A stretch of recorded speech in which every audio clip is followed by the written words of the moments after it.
I remember crawling up from under my ba's arms as he opened the door to his side of the wooden daraaj, with his coats, istacoats, and daura suruwal hanging, and smelling of mothballs for the first time. My Bajya would sit in a sunny corner of the room, smoking his Bajaa, filling up the air with white smoke. My Ma would sit cross-legged on the floor, magically pulling out threads from white cotton balls. She smelled of tori and dhup.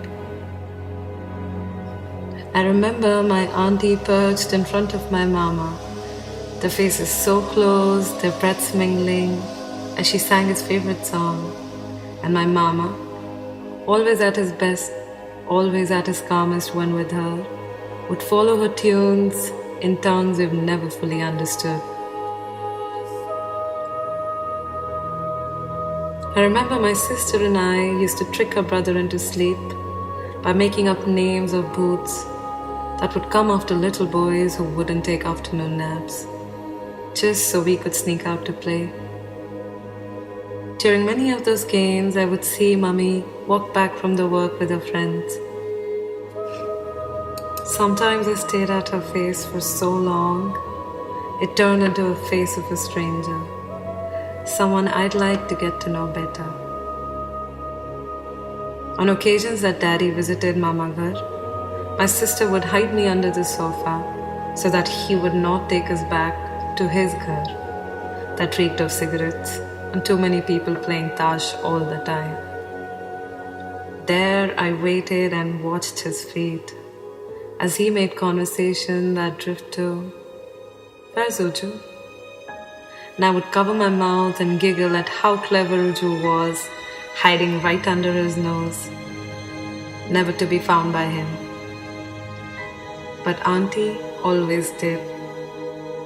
Sometimes she'd find little Ujju sound asleep, covered in fluffy dust, and gently carry her to bed.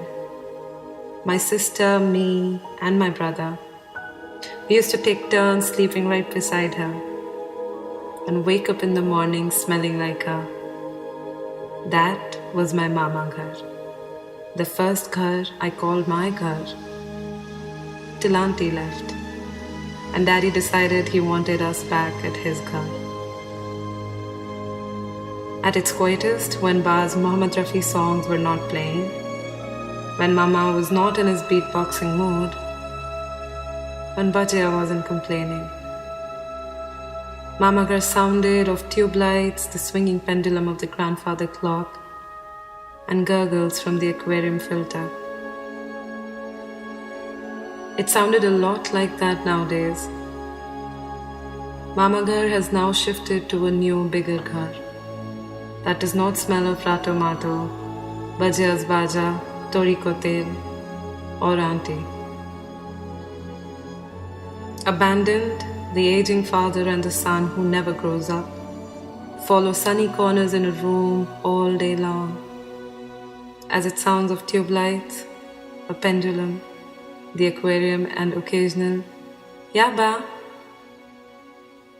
loud pecks of kisses, sahibas. And I watch and desperately cling to the smell of mothballs.